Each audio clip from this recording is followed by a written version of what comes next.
You're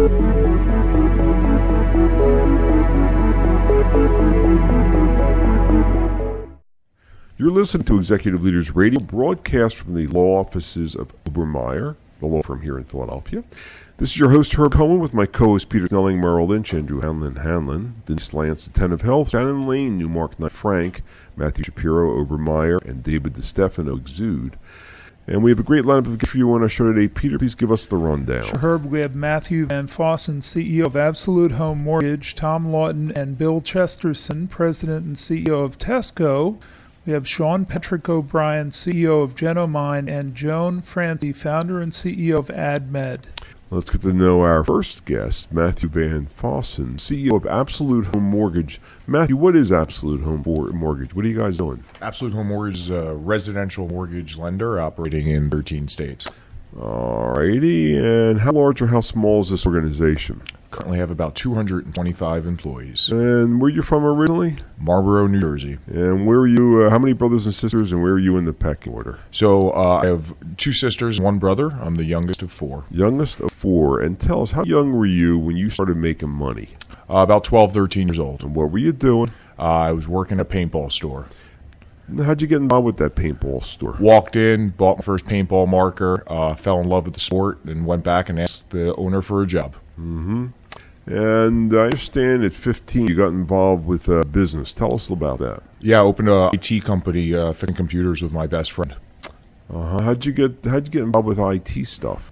My dad was heavily involved with IT at Merrill Lynch and learned how to fix computers and figured out with my best friend that there was money in it.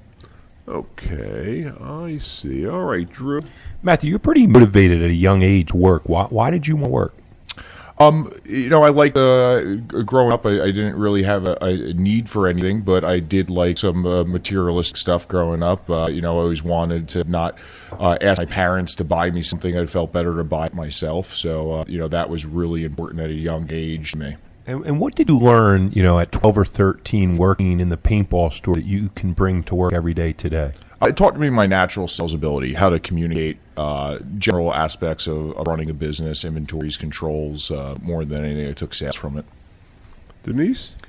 So, Matthew, I understand your uncles also had an influence on you. You just talked about your dad. What did your uncles teach you? Sure. Growing up, my uncles were executives at Merrill Lynch, and they always had nice houses and cars, so they gave me a definitely drive to be successful. But what was an activity that you used to do with them? Definitely restoring cars, mechanics, appreciation for automobiles and mechanics. Is that something you still do? Yeah, absolutely. I think I restore cars myself. That's one of my hobbies, but I relate a lot of that to business. Yeah, how does that show up in your work today? So how it shows up in running a company is the ability to take something old and make it new, to analyze a business flow or process, break it apart into pieces, improve each sector, and then reassemble it. Are you doing that these days? Absolutely. Mm-hmm. Shannon? Matthew, in the green room you mentioned your mom owned a travel agency when you were younger, and you would sometimes go into Manhattan with her for work trips.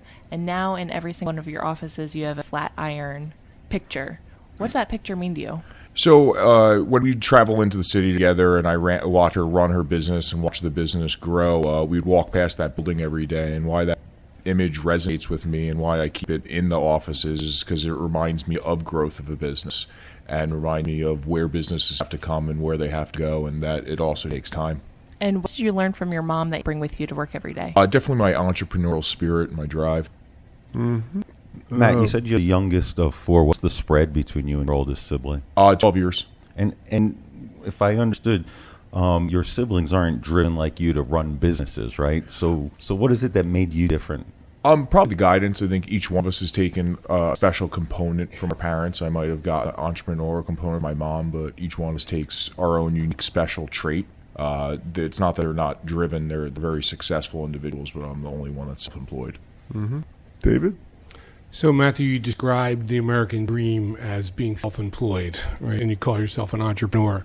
As a leader of a company of 225 people, do you encourage your staff to follow that dream?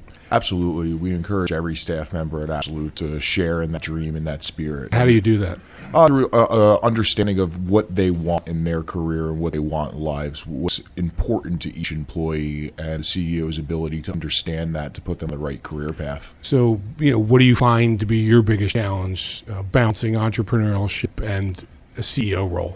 Currently is the macro versus micro aspects of running a business. I tend to be extremely hands-on in running a business, and as business grows, I have to learn how to not be involved in every process and stop being a micromanager and start being more of a macro manager through delegation. And how well are you succeeding in that? Trying every single day. I think it comes down to great generals, employing phenomenal middle managers that share your passion and trusting them to do what you need done at the business on a daily basis. Mm-hmm. Matt, you mentioned that your grandparents had an influence on you. How did they shape you?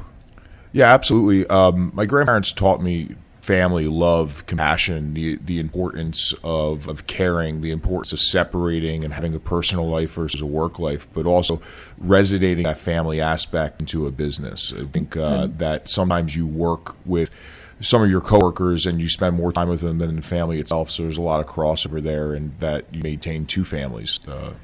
You believe that's had an influence on the growth of your business? Absolutely. The company feel and the feedback that we get, the fact that I know my employees' wives' names, their kids' names, their dog names, I know the birthdays, I know what's going on in their life at any given time is really important because it lets them know that you care. Drew? Matthew, you said that as a youngster you were driven by materialistic things, and that was part of the reason you worked so hard, and that's not necessarily the case today. Can you tell us a little about that?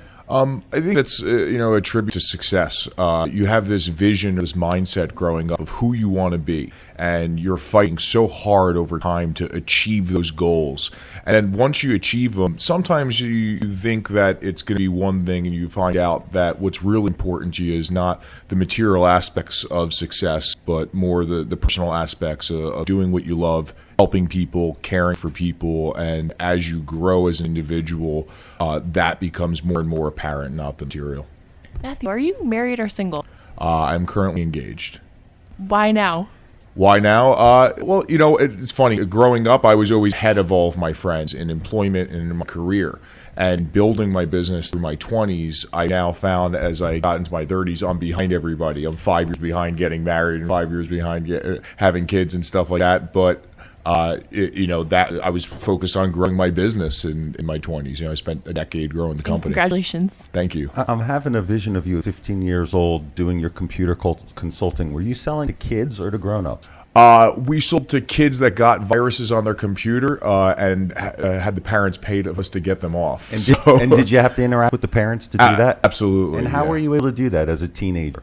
I think it was pretty easy because growing up in the 90s, there was a natural concept that from parents that the kids knew more about computers than they did. So they would kind of listen to whatever I told them and cut check. They were like, whatever, just fix it. Nonetheless, you had a lot of guts to do that. It's not, necessarily normal for kids to be instructing adults. Drew, what were you thinking there? Yeah, in the green room, you told us an interesting story about branding and the Merrill logo and your father coming home with swag. Can you tell us what that meant to you? Yeah, so, being part of a company's brand has to resonate back down to the family. And one aspect I learned from Merrill was whenever the goods would come home, whether it be a sweater, a golf ball, anything with that bull on it, that Merrill logo, was a sense of pride in my family. And I've taken that and I've resonated in my own business. Even as a small company, not a Fortune 500 company by any means, we do make a lot of investments into clothing, into gear, into products with the company's name on it, and make sure that's in the hands of our staff. So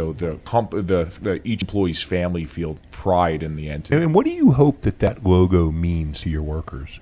Pride, growth, the importance of knowing that you have to do what's right for the company on a daily basis, and we're all tied into its success together. And did you say it was important for their families to relate over to the brand as well? Of course. The families in business who sacrifices the most, I feel.